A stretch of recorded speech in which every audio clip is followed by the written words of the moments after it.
네, 그런데 국민의힘은 최상병 특검법에 대해 오늘 지금 이 시점에 그 문제가 그 정도로 심각한 문제인지는 국민적 평가를 받아봐야 한다고 밝혔습니다. 하지만 최근 발표된 여론조사만 봐도 최상병 특검법에 대통령이 거부권 행사하면 안 된다고 답한 비율이 대구, 경북에서도 더 높게 나왔습니다. 하예빈 기자입니다. 윤재욱 당대표 권한대행은 최상병 특검법에 대해 민심에 따라야 한다는 입장을 밝혔습니다. 지금 이 시점에서 그 문제가 그 정도로 이렇게 심각한 문제인지는 조금 국민적 평가를 받아봐야 된다고 생각합니다. 최상병 특검법이 시급한 문제는 아니라는 취지로 발언한 겁니다. 선거 이후에 민생 챙기기 또 국민의 지금 삶이 많이 어렵기 때문에 그런 문제에 좀 관심을 더 가지고 여야 협의가 필요하다면서도 기존의 반대 입장을 사실상 되풀이했습니다. 하지만 최근 여론조사에 따르면 이미 민심은 최상병 특검이 필요하다는 쪽으로 기울었습니다. 최상병 특검법이 국회를 통과할 경우 윤 대통령이 거부권을 행사해야 한다고 보느냐는 질문에 65.2%가 안 된다고 답했습니다. 보수 지지세가 높은 대구, 경북에서도 거부권에 반대하는 비율이 더 높았습니다. 국민의힘 내부에서조차 특검법에 찬성해야 한다는 목소리가 일부 나오고 있는 상황입니다. 수도권에 아주 근소한 차로 패배했던 그 어떤 부분에 이 최상병에 대한 내용도 좀 우리가 부인할 수 없지 않는가 이렇게 보고.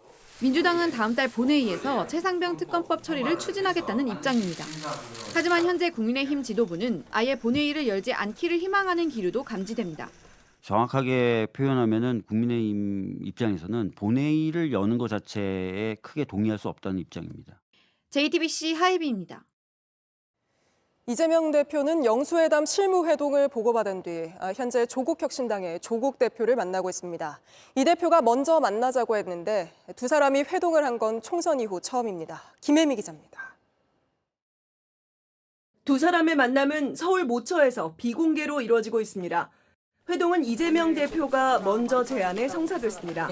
평소에 잘 아는 분이시기도 하고 선거 후에 제가 연락도 드렸지만 조금 이런저런 얘기들을 좀 나눌 필요가 있어서. 만남 직전 이 대표는 오늘 영수회담 실무협상 결과를 보고받았습니다. 이 대표는 만나서 나눌 얘기의 주제에 대해선 특정하게 정해놓은 건 아니라고 말을 아꼈습니다. 그러면서도 앞으로 전국 상황에 대해 서로 교감할 것이 좀 있어서 대화를 해볼 필요가 있다고 했습니다. 이번 선거도 같이 사실은 역할을 나눠서 치렀기 때문에 앞으로 전국 상황에 대해서도 서로 교감할 것이 좀 있어서 같이 한번 대화를 해볼 필요가 있습니다. 총선 이후 두 사람이 정식으로 만남을 가진 건 오늘이 처음입니다. 조 대표는 이 대표에게 영수회담 전 범야권 연석회의를 제안한 바 있습니다. 민주당은 조국 대표는 아직 국회의원이 아니라는 취지로 사실상 제안을 거절했고 조국혁신당은 안타깝고 섭섭하다고 한 바 있습니다. 조국혁신당이 교섭단체를 구성하려면 8석을 추가로 확보하거나 입법을 통해 구성 요건을 완화해야 합니다. 그래서 어떤 식으로든 민주당의 협조가 필요합니다. 만찬이 끝난 뒤 각 당은 대화 내용을 공개하겠다고 전했습니다. JTBC 김혜미입니다. 의대 교수들이 낸 사직서가 오늘부터 효력을 갖게 되고 주요 병원들은 일주일에 하루씩 진료를 멈추게 됩니다. 환자와 보호자들은 어렵게 잡은 수술이 취소되고 제때 진료를 받지 못할까 불안하다고 말합니다. 황예린 기자가 취재했습니다.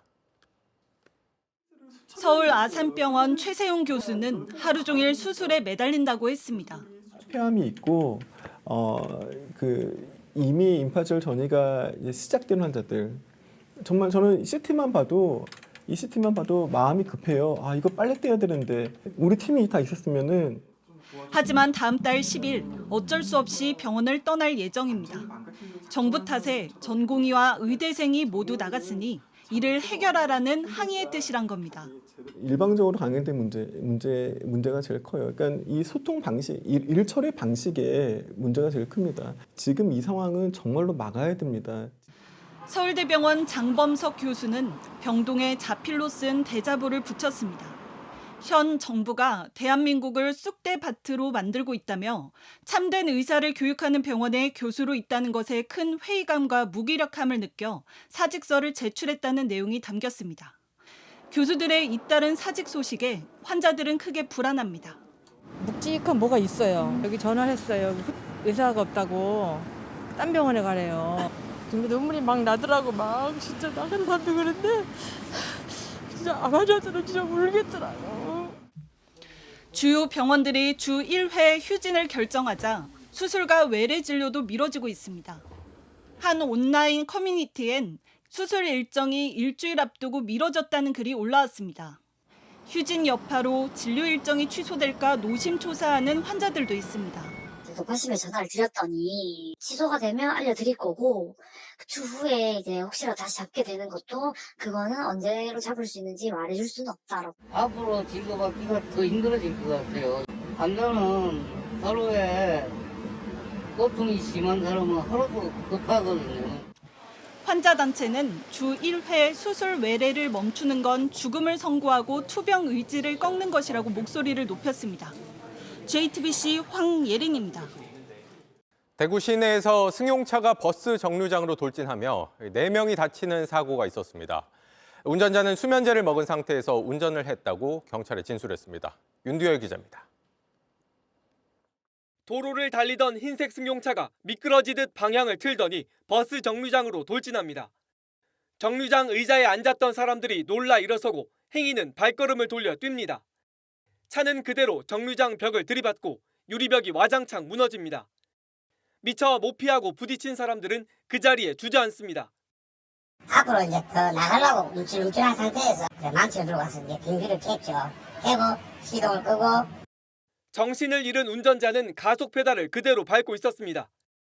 조치가 늦었다면 바로 앞 병원 대기실에도 들이닥칠 상황이었습니다. 이 사고로 다리가 부러진 80대 여성 등 버스를 기다리던 시민 3명과 40대 운전자가 다쳤습니다. 사고 소식에 주민들은 의자에 앉지도 못합니다. 무서워가지고 몸이 무서워가지고 또 어른 사이에 또 돌진이 일어나서 왜 안 와? 운전자는 경찰 조사에서 수면제를 먹고 졸린 상태로 운전을 했다고 말했습니다. 술을 마신 건 아니었습니다. 약의 효과가 오래 남는 수면제도 있는 만큼 약 먹은 뒤에는 운전을 삼가야 합니다. JTBC 윤두열입니다. JTBC 뉴스를 시청해 주셔서 고맙습니다. 저희는 저녁 6시 50분 뉴스룸에서 뵙겠습니다.